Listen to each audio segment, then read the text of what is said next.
اس کے بعد امام شہاب الدین عمر سہروردی رحمۃ اللہ علیہ نے اس کا ایک سبب اور بھی بیان کیا ہے. صوف کو یعنی ظاہری اونی لباس کو، پشمین کے لباس کو اپنا عنوان بنا لینا، وجہ تسمیہ بنا لینا اور دیگر احوال کو چھپا دینا. وہ ایک اشارہ اس طرف یہ بھی کرتے ہیں کہ یہ دراصل اس زندگی کے اس دائرے میں یا اس طبقے میں شامل ہونے والے جو مریدین ہوتے ہیں، مبتدی ہوتا ہے طالب جو ابتدا کرتا ہے اپنے سفر کا اس راہ میں، ادب کی راہ میں، محبت کی راہ میں، اللہ کی الفت کی راہ میں، اس کی طاعت اور عبادت کی راہ میں، زہد ورع اور تقوی کی راہ میں، اللہ کی محبت اور اس کی قربت کی راہ میں، جو ان میادین میں اپنا سفر جاری کرتا ہے، ان وادیوں میں چلتا ہے. وہ فرماتے ہیں کہ اونی لباس پہننا جس کی وجہ سے نام بن گیا، یہ ایک پہلا سبق بھی تھا ان لوگوں کو تواضع اور انکساری کا. جو مبتدی مرید بن کے اس راستے میں آئے اس کے لیے پہلا سبق تھا تواضع، انکساری، اپنے حال کو چھپانا اور قلیل تر پر اکتفا اور قناعت کرنا. یہ ان کا ایک بنیادی تعلیم تھی مبتدی کے لیے کہ دیکھیے پہننے کو اگر وسائل زیادہ بھی ہیں تو جیسا لباس چاہیں پہن سکتے ہیں، اور جتنا اچھا سے اچھا لباس بھی پہنے دین میں، اسلام میں، شریعت میں حرام نہیں ہے، جائز ہے. رزق حلال سے زینت اللہ نے حرام نہیں کی. اچھا لباس پہنے یہ بھی ایک تحدیث نعمت کی شکل ہے، مگر پھٹا پرانا لباس پیوند لگا پہنے یہ بھی آقا اسلام کی سنت کی شکل ہے. یہ سارے راستے ہیں. ہمارے ہاں ایک پرابلم یہ ہے کہ ایک چیز کو پکڑ لیتے ہیں اور صرف اسی کو سارا دین بنا کر محض اس کو معیار بنا کر باقی ہر شے کو حرف غلط سمجھتے ہیں. یہ جو انتہا پسندانہ ایٹیچیوڈ ہے، اس سے دین کی کلیت، ہمگیریت، دین کی جامعیت اور اس کے حسن میں حرف آتا ہے، نقصان ہوتا ہے، متاثر ہوتا ہے. لہٰذا یہ آپشنز ہیں، جیسے مختلف آپشنز دی جاتی ہیں تو یہ راستے ہیں مختلف، کوئی اس راستے پہ چلتا ہے، کوئی اس راستے پہ چلتا ہے. علم ہے، آپ اسکول میں جاتے ہیں، ہائی کلاسز میں اور کالج میں آپ جاتے ہیں تو پھر آپ کے لیے علم سارے ہی پڑھ رہے ہیں، سب طلبہ، سب طالبان علم ہوتے ہیں، مگر ان کو آپشن دے دی جاتی ہیں سبجیکٹس کی کہ آپ نے آرٹس اور ہیومینٹی پڑھنی یا آپ نے سائنس پڑھنا ہے. تو آپ کو آپشن مل گئی نا. اب سائنس پڑھنے والے بھی طالبان علم ہیں، آرٹس، ہیومینٹی اور سوشل سائنسز پڑھنے والے بھی طالبان علم ہیں. کہ ہیومن سائنسز پڑھ رہے ہیں، کہ نیچرل سائنسز پڑھ رہے ہیں، کہ پھر پری میڈیکل پڑھتے ہیں، کہ پری انجینئرنگ پڑھتے ہیں، پھر آگے کوئی انجینئرنگ ٹیکنالوجی میں چلا جاتا ہے، کوئی میڈیکل سائنسز میں چلا جاتا ہے، پھر ٹیکنالوجی میں آگے پھر اور بے شمار برانچز آ گئے ہیں. آج تو کوئی 70% علوم کو ٹیکنالوجی کا نام دے دیا گیا ہے، جو پہلے جس کو سائنس اور ٹیکنالوجی نہیں کہتے تھے. یہ ڈیولپمنٹس ہیں. تو یہ ساری آپشنز مل جاتی ہیں. ایک ہی سبجیکٹ کے اندر 10-20 آپشنز ہوتی ہیں اسپیشلٹی کی. تو طالب علموں کو آپشن دے دی جاتی ہیں. ہر طالب علم اپنے ذوق کے لحاظ سے، رجحان طبع کے اعتبار سے، اپنی فکری اور ذہنی صلاحیتوں کے مطابق وہ کوئی چوز کر لیتا ہے. سو وہ ایک ورائٹی بن جاتی ہے اہل علم کی. یہ سارے طالب علم علم کہلاتے ہیں. ایسا کبھی نہیں ہوتا کہ وہ کہے یہ جاہل ہے، وہ کہے یہ عالم نہیں ہے، وہ کہے صرف یہ علم ہے، وہ کہے یہ علم ہے. جھگڑا کوئی نہیں کرتا. بدقسمتی سے جب دین کی تعلیمات کی بات آتی ہے تو ہم ساری آپشنز بھول جاتے ہیں. ہر بندہ جس آپشن پہ خود قائم ہے سمجھتا ہے بس فقط یہی دین ہے، باقی ساری آپشن کو ختم کر دیتے ہیں. آقا علیہ السلام نے دین میں سارے دین کو یسر کہہ کر آپشنز کے راستے کھول دیے. تو ان میں سے یہ آپشن تھی کہ ہم نے یہ اون کا لباس، کھردرا لباس جو نفس کو کنٹرول میں رکھے، اس کو اپنایا ہے. اور اس کو یہ پہلا سبق ملتا ہوائے نفس پر قابو پانے کا. جو مرید ہو، جو مبتدی ہو سفر طریقت کا، اس سلوک کا جو سالک ہو اور اس تصوف کا جو مبتدی ہو اور اس میدان کا جو مسافر ہو، اس کا پہلا سبق ہی اس لباس سے اس زمانے میں وہ یہ دیتے تاکہ وہ سمجھ لے کہ نفس نہیں چاہتا کہ کھردرا لباس ایسا پہنا جائے، مگر مخالفت نفس کے ذریعے پہلا سبق ہی اس کا ہوا پر. وَنَهَا النَّفْسَ عَنِ الْهَوَىٰ. اگر کوئی کہہ دے کہ مخالفت نفس بھی صوفیوں کا لفظ ہے جی، اسلام کا معاذ اللہ نہیں ہے، یہ بڑا پرابلم ہے. یہ بات تصوف نے گھڑ دی ہے، صوفیاء نے گھڑ دی ہے، اسلام کی نہیں. بھائی اسلام صوفیاء اور ان کا تصوف اسلام کا مغز ہے. اسلام کی روحانی تعلیمات اور اسلامی اور دین، قرآن و سنت کے آداب کا جومر ہیں. اسلام کے ماتھے کا جومر ہیں صوفیاء. دین کی تعلیمات کا مغز ہیں، نچوڑ ہیں. ہر چیز کا ایک ظاہر اور باطن ہے نا. تو دین قرآن مجید میں بھی ہے. گناہ کا بھی قرآن نے کہا ایک ظاہر ہے، ایک باطن ہے. اللہ کی نعمتوں کے لیے بھی کہا ایک ظاہر بھی ہے، باطن بھی ہے. ظاہر الاسم و باطن ہو. قرآن مجید نے گناہ کا بھی کہا ایک ظاہر ہے، یہ باطن ہے. یہ ہاتھ کا ظاہر ہے، یہ اندر کا حصہ اس کا باطن ہے. یہ ہمارا جسم جو نظر آ رہا ہے یہ ظاہر ہے. اب یہی کچھ تو انسانی جسم نہیں ہے.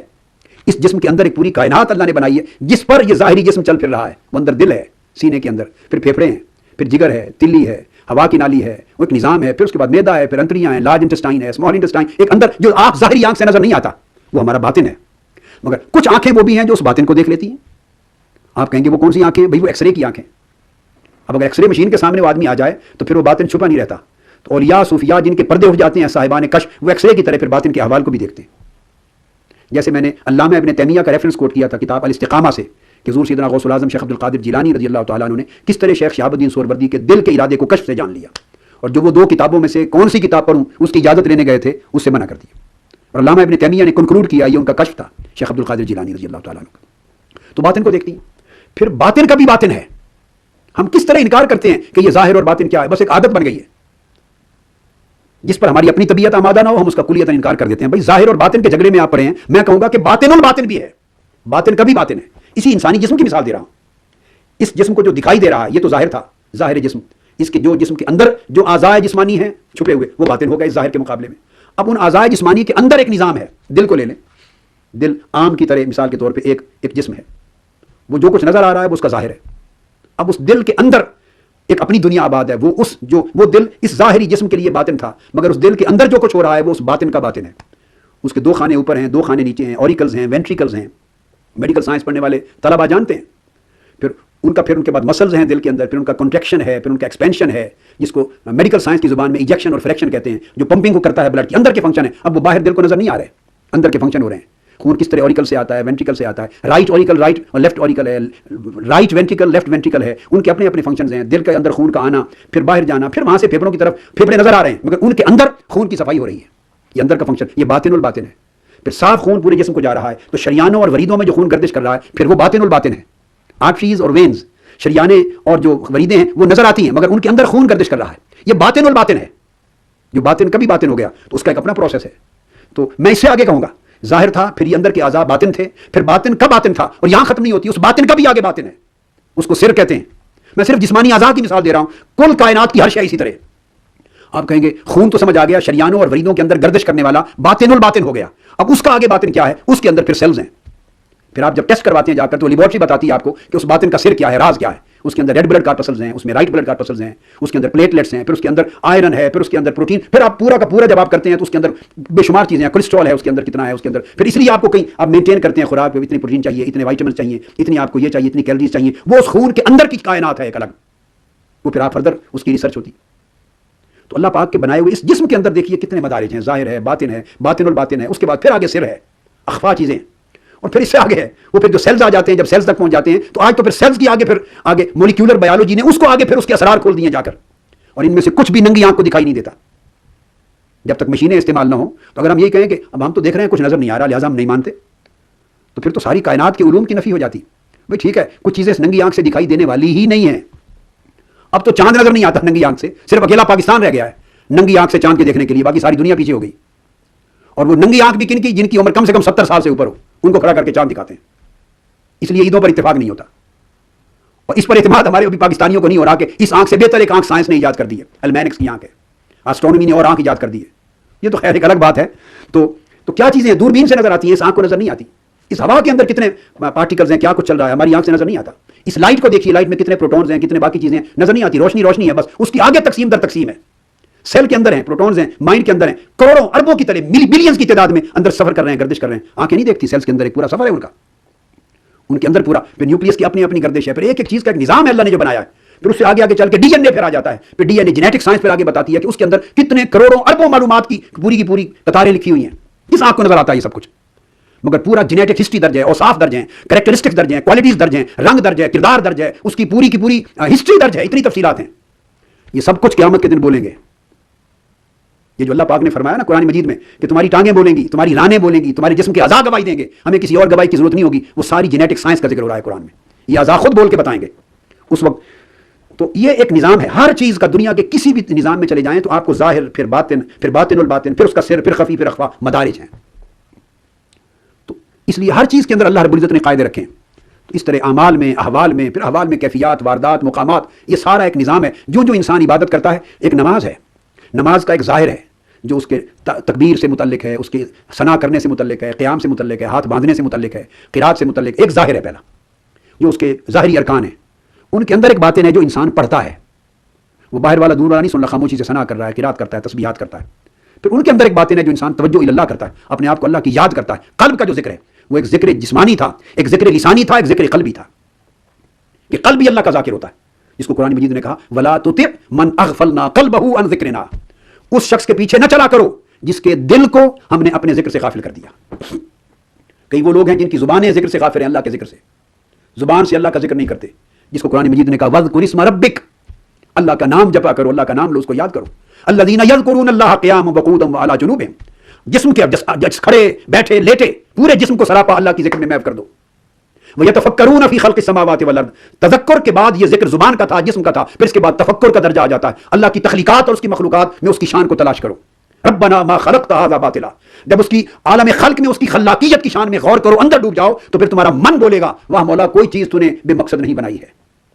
سنوریہم آیاتنا فی الآفاق وفی انفسہم، ہم تمہیں اپنی نشانیاں، اپنی خلاقیت کی نشانیاں، اپنی ربوبیت کی نشانیاں، اپنی رزاقیت کی نشانیاں، اپنی رحمانیت و رحیمیت کی نشانیاں، اپنی مالکیت کی نشانیاں، اپنی قدرت کی نشانیاں، یہ سب نشانیاں ہم تمہیں ظاہر میں ساری کائنات میں بھی دکھا دیں گے، وفی انفسہم، اور باطن میں تمہارے من اور تمہاری زندگیوں اور تمہاری جسمانی شخصیتوں اور باطنی احوال کے اندر بھی دکھا دیں گے.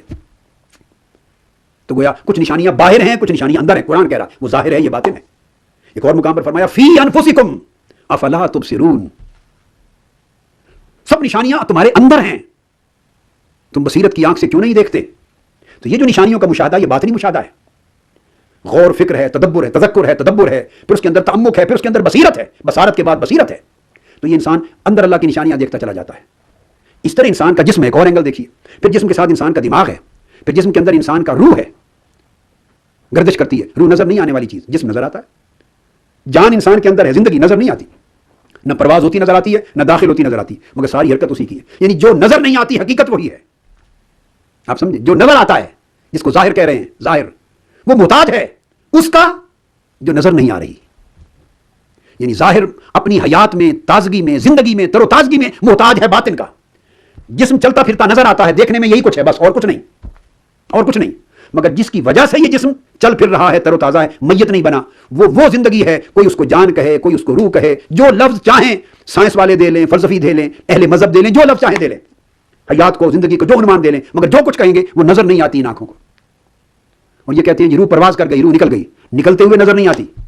یکلخت جیتا جاگتا بندہ، آپ اس کو انسان کہنا چھوڑ دیتے ہیں جسٹ ود ان 1 منٹ. ابھی 1 منٹ پہلے وہ آپ کا والد گرامی تھا، وہ آپ کا بیٹا تھا، وہ انسان تھا، وہ خدا بخش تھا، وہ عبد الرحیم تھا، وہ ظفر ارشد تھا، وہ صوفی عبد الستار تھا، وہ کامران تھا. یہ نام تھے ایک لمحہ پہلے. روح پرواز کر گئی، اب اس کو کوئی نام نہیں دیتا، انسان کا بھی نام کوئی نہیں دیتا. اب کیا کہتے ہیں؟ یہ میت پڑی ہے، نام ہی بدل گیا. کس سے؟ ایک ایسی چیز نکلی جو نظر ہی نہیں آئی کبھی. تو آپ نے دیکھا کہ جو نظر نہیں آتی وہی حقیقت ہے، اسی پر ظاہر کا مدار ہوتا ہے. اور پھر اس کو گھر رکھتا ہی کوئی نہیں. فرق کیا پڑ گیا؟ وہ جو نظر نہیں آتی تھی وہ نکل گئی، اب اس کو گھر نہیں رکھتے کیونکہ جسم گل سڑ جائے گا، بدبو آئے گی. تو پتہ چلا کہ اس جسم کی سلامتی کی ضامن بھی وہی چیز تھی جو باطن میں تھی. تو اس کا مطلب یہ ہوا کہ ظاہر کی سلامتی باطن کے ساتھ ہے، ظاہر کی خیریت و عافیت باطن کے ساتھ ہے. وہ نکل گئی، اٹھا کے اب آپ اس کو دفنانے جا رہے ہیں. تو اسلام کا بھی اسی طرح ظاہر اور باطن ہے، علوم میں بھی ظاہر و باطن ہے. آقا علیہ السلام نے فرمایا، حدیث مرسل امام حسن بصری رضی اللہ تعالیٰ عنہ روایت کیا، اور حضرت عبداللہ ابن مسعود رضی اللہ تعالیٰ عنہ سے مرفوعاً بھی روایت ہوئی، سیدنا علی شیر خدا سے بھی، دیگر اور صحابہ نے بھی. صاحب مشکات نے بھی اس کو روایت کیا. اس کو امام شرح السنہ میں امام بغوی نے، مصابیح السنہ میں امام بغوی نے، اور دیگر کتب میں، دیگر حدیث کی کتب میں آیا. آقا علیہ السلام نے فرمایا العلم علمان. امام حسن بصری رضی اللہ تعالیٰ عنہ روایت کرتے ہیں جید سند اور سیقہ رجال کے ساتھ. علم 2 قسموں کا ہے. فرمایا العلم علمان، علم فی القلب و علم علی اللسان. ایک وہ علم ہے جو دل سے نکلتا ہے، جس کا چشمہ دل ہے، ایک وہ علم ہے جس کا چشمہ زبان ہے. فاما الاول یعنی علم فی القلب فذاک العلم النافع، جو دل کے چشمے سے نکلنے والا علم ہے، اصل نفع دینے والا علم ہی وہی ہے. فاما الاخر فذاک حجت اللہ علی ابن آدم، اور جو زبان سے ادا ہونے والا علم ہے وہ انسان پر حجت ہے ابن آدم. وہ علوم شریعت ہیں، اور وہ شریعت کے باطن کی آگے وہ علوم تصوف، علوم معرفت، علوم قربت الہیہ، علوم معرفت الہیہ، علوم باطنی.